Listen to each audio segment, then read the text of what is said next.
Bismillahirrahmanirrahim. Assalamualaikum warahmatullahi wabarakatuh.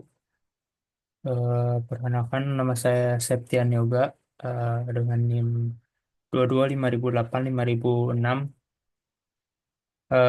dari kelas reguler sore Prodi Informatika eh, Fakultas Sains dan Informatika Universitas Jenderal Ahmad Yani.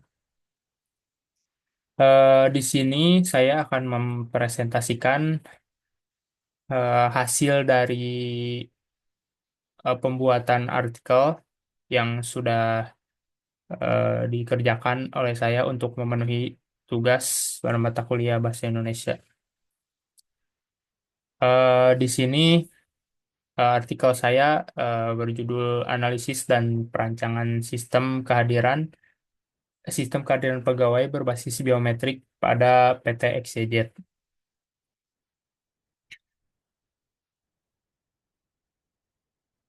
Nah, di sini ada beberapa pembahasan yang akan saya bahas, yaitu antara lain adalah pendahuluan, tujuan penelitian, metode, hasil dan pembahasan, serta yang terakhir adalah simpulan. Nah, kita masuk ke pendahuluan terlebih dahulu. Di sini transformasi digital telah mengubah paradigma dari pengelolaan sumber daya manusia di Indonesia. Nah, ini bersumber dari Widagdo dan Susanto pada tahun 2023. Nah, menurut survei yang dilakukan oleh Kementerian Perindustrian Republik Indonesia tahun 2023, 68% perusahaan manufaktur masih menggunakan sistem pencatatan kehadiran yang manual gitu. Nah, ini menyebabkan efisiensi operasional dan ketidakakuratan data gitu. Nah, PT XYZ sebagai salah satu perusahaan manufaktur yang berkembang juga menghadapi tantangan yang sama dalam pengelolaan kehadiran karyawannya. Ke poin selanjutnya, di sini ada tujuan dari penelitian yang sudah dibuat. Yang pertama yaitu menganalisis dan merancang sistem kehadiran pegawai berbasis biometrik itu sendiri. Lalu ada mengidentifikasi dari manfaat dan kegunaan dari perancangan sistem kehadiran pegawai berbasis biometrik ini. Serta yang terakhir adalah mengidentifikasi dari dampak, tantangan, serta solusi dari perancangan sistem ini. Kemudian, untuk metodenya itu sendiri, nah, penelitian ini menggunakan metode mixed method. Nah, dengan pendekatan secara design thinking yang bersumber dari Pratomo dan Wijaya pada tahun 2023, data yang dikumpulkan yaitu antara lain melalui satu wawancara yang mendalam dengan para eh, stakeholder-stakeholder gitu yang ada di perusahaan. Yang kedua itu observasi secara langsung selama periode 3 bulan untuk mengetahui bagaimana situasinya gitu, lalu bagaimana keadaan di perusahaan. Lalu analisis dokumen internal pada perusahaan itu sendiri. Dan yang terakhir adalah survei kepuasan pengguna.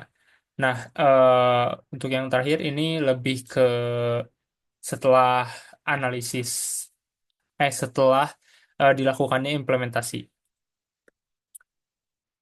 Nah, selanjutnya itu ada hasil dan pembahasan. Di sini ada beberapa poin yang akan dibahas dan dari hasil yang sudah diteliti dan juga dikerjakan oleh saya sendiri. Yang pertama itu adalah analisis pada situasi awal. Nah, pada situasi awal ini dilakukan pengamatan selama 3 bulan pertama untuk mengungkapkan sejumlah kendala operasional gitu, di perusahaan. Nah, menurut Prakoso dan Widodo pada tahun 2023 itu sendiri dalam penelitian mereka di sektor manufaktur Indonesia, Nah, pencatatan manual mengakibatkan adanya berbagai masalah pada operasional gitu, jalannya operasional. Antara lain, satu, kehilangan lembar absensi itu salah satu kerugian juga, yaitu kehilangan banyak kertas gitu, karena kan pencatatannya masih manual. Yang kedua, waktu pemrosesan data yang lama gitu. Karena kan prosesnya manual gitu, ditulis menggunakan kertas, sehingga kan itu jadi lebih lama gitu untuk secara proses datanya gitu, secara memproses datanya. Nah, yang selanjutnya ada juga keterlambatan pelaporan ke manajemen. Nah, karena adanya beberapa eh, apa masalah yang tadi di awal, eh, salah satunya yang tadi waktu pemrosesannya lama, sehingga menyebabkan masalah yang lainnya, yaitu keterlambatan pelaporan kepada pihak manajemen atau pihak atasan gitu. Dan selanjutnya itu banyak terjadi miss atau ketidakcocokan data gitu setelah direkonsiliasi gitu. Nah, temuan inilah yang memperkuat hasil penelitian yang dibuat oleh Sutanto pada tahun 2023 yang menunjukkan bahwa sistem manual memiliki tingkat kesalahan rata-rata sebanyak 25-30% di industri manufaktur skala menengah gitu. Nah, oleh karena itu kita masuk ke pembahasan nomor 2, yaitu perancangan solusi yang terintegrasi. Nah, solusi terintegrasi eh, antara lain adalah satu, lapisan manufaktur, lapisan infrastruktur. Nah, lapisan infrastruktur itu harus ada ya, karena kan kita akan membuat sistem gitu, maka kita harus ada, yang pertama harus ada perangkat keras. Nah, perangkat keras itu apa aja sih yang dibutuhkan? Nah, menurut Handayani pada tahun 2023, beberapa perangkat keras yang direkomendasikan untuk standar keamanan sistem biometrik itu sendiri antara lain adalah pemindai biometrik dua ya, yaitu pemindai biometrik untuk wajah dan juga untuk jari. Yang kedua, butuh adanya server lokal dengan kapasitas yang besar gitu. Eh, yang ketiga, itu butuh sistem cadangan juga, cadangan daya yang terintegrasi. Dan yang keempat, butuh jaringan yang cepat gitu, dengan kecepatan kalau bisa lebih dari 100 Mbps gitu. Karena untuk agar mengaksesnya itu lebih cepat dan prosesnya bisa lebih cepat gitu kalau misalkan si jaringan cepat. Nah, selain adanya perangkat keras, tentu kita juga membutuhkan adanya perangkat lunak untuk sistem itu sendiri. Nah, berdasarkan kajian dari Putra dan Raharja pada tahun 2023, dipilih kombinasi teknologi yaitu sistem operasi yang ringan, yaitu Linux, Ubuntu. Nah, itu direkomendasikan menurut Putra dan Raharja. Lalu database dengan partisi temporal. Kemudian dibutuhkan juga aplikasi webnya itu, karena kan ini sebuah sistem maka harus ada aplikasi webnya. Terus ada juga sistem antrian RabbitMQ untuk pemrosesan datanya agar lebih cepat gitu. Nah, selanjutnya ada poin analisis dampak implementasi. Nah, pada analisis dampak implementasi ini ada beberapa poin turunan juga, antara lain adalah efisiensi operasional. Nah, implementasi sistem akan meningkatkan atau menghasilkan peningkatan efisien yang cukup signifikan gitu, karena sudah dibuatnya sistem biometrik ini gitu, sistem kehadiran karyawan berbasis biometrik ini. Salah satunya adalah pemrosesan data. Nah, dalam pemrosesan data itu waktu pemrosesan menjadi berkurang atau jadi lebih cepat gitu, sehingga tidak memakan waktu terlalu lama terus juga otomatisasi laporan, mengurangi beban dari kerja dari admin gitu. Karena kan sudah otomatis gitu, ada otomatis report. Dan juga penggunaan kertas akan berkurang gitu, karena kan sudah nggak manual lagi, nggak butuh kertas lagi, karena udah di sistem, sehingga lembar-lembar kertas akan berkurang gitu. Nah, lalu efisiensi selanjutnya itu adalah akurasi pencatatan. Nah, tingkat kesalahan juga akan menurun secara drastis gitu. Karena kan udah adanya sistem ini dan juga bukan human lagi yang secara manual yang melakukan report atau memproses datanya gitu, sehingga akan mengurangi kesalahan. Lalu duplikasi data juga akan berkurang, data-data yang serupa atau data-data yang sama itu akan berkurang, jauh lebih berkurang gitu.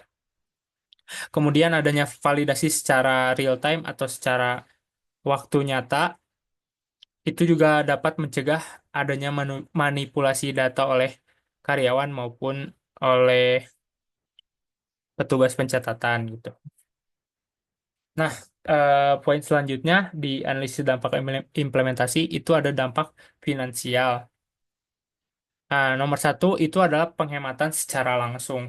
Karena adanya sistem ini, maka terdampaklah si finansial itu. Antara lain adalah pengurangan biaya, baik itu biaya pembelian kertas seperti yang tadi, maupun yang lainnya gitu. Lalu efisiensi jam kerja juga menjadi lebih efisien gitu, tidak terlalu lama seperti tadi ngelapor kepada manajemen tidak terlalu lama karena sudah lebih cepat dan lebih efisien gitu. Kemudian ada pengurangan lembur gitu karena sudah dengan sistem ini gitu lebih cepat dan tidak terlalu lama sehingga tidak adanya lembur-lembur yang menyebabkan perusahaan untuk mengeluarkan uang lebih untuk membayar si karyawan gitu. Nah, eh, lalu penghematan secara tidak langsungnya juga ada. Antara lain adalah peningkatan produktivitas gitu. Karena kan seperti yang tadi udah dijelaskan juga, dengan adanya sistem ini sehingga menjadi lebih cepat, lebih efisien, sehingga produktivitas akan lebih meningkat gitu. Kemudian adanya pengurangan keterlambatan seperti keterlambatan para karyawan untuk datang ke kantor gitu atau ke pabrik atau perusahaan gitu. Itu juga mengurangi. Dan adanya optimasi penggunaan pada sumber daya manusianya juga. Nah, untuk yang terakhir adanya eh, poin tantangan dan solusi. Nah, menurut Nugroho pada tahun 2023 tentang manajemen perubahan di era digital, antara lain yaitu adanya kendala teknis. Nah, di dalam kendala teknis ini adanya poin-poin lagi yang mana yang nomor satu itu optimasi algoritma pengenalan wajah untuk pencahayaan yang berbeda-beda. Karena kan kita menggunakan biometrik wajah ya. Nah, biometrik wajah itu kan nggak selalu cahayanya bagus gitu dalam suatu ruangan gitu. Ada juga kadang gelap atau cahayanya terlalu terang gitu. Nah, itu menjadi salah satu kendala teknis. Kemudian adanya penyesuaian sensitivitas untuk fingerprint gitu. Kita juga menggunakan biometrik untuk sidik jari gitu, sehingga perlu adanya optimasi atau penyesuaian untuk sensitivitas fingerprint itu sendiri. Lalu yang ketiga itu peningkatan dari jaringan itu sendiri. Seperti yang sudah disebutkan sebelumnya, harus adanya peningkatan jaringan dengan yang lebih cepat gitu jika terjadi kendala teknis ini. Nah, kemudian pembelajaran dan rekomendasi juga termasuk salah satu dari dalam tantangan dan solusi ini. Salah satunya itu aspek teknis. Nah, eh, di dalam aspek teknis ini harus adanya redundansi sistem gitu. Itu untuk mencegah adanya redundansi itu data. Eh, Kemudian butuh untuk kebutuhan backup juga, backup data supaya eh, ketika terjadi sesuatu yang tidak diinginkan seperti kehilangan data gitu. Nah, kita masih punya backupnya gitu untuk eh, dipakai kembali gitu si backup atau cadangan itu. Kemudian harus adanya fleksibilitas dari arsitektur sistem itu sendiri sehingga akan mudah untuk nantinya ada pengembangan-pengembangan lagi gitu. Seperti itu. Nah, mungkin pembahasan cukup sampai di situ. Kita masuk ke simpulan atau kesimpulan. Nah, penelitian ini itu menelaah penerapan sistem kehadiran biometrik di PT XYZ menggunakan pendekatan riset, tindakan, dan desain berpikir. Kajian menunjukkan transformasi positif dari sistem manual ke digital gitu. Nah, seperti yang tadi sudah disebutkan, adanya transformasi dari sistem manual ke digital itu berdampak cukup bukan cukup berdampak lumayan positif gitu, banyak positifnya. Nah, penerapan teknologi biometrik ganda, biometrik wajah dan sidik jari atau fingerprint memberikan dampak yang nyata. Salah satunya penurunan waktu pemrosesan data, peningkatan ketepatan pencatatan, dan optimalisasi sumber daya. Selain itu, secara finansial, perusahaan mengalami efisiensi dari segi pengurangan biaya operasional dan juga peningkatan produktivitas dari para karyawannya. Mungkin cukup sekian yang bisa saya sampaikan. Mohon maaf apabila banyak eh, kesalahan maupun baik secara sengaja maupun tidak sengaja. Terima kasih. Bila topik walidaya, wassalamualaikum warahmatullahi wabarakatuh.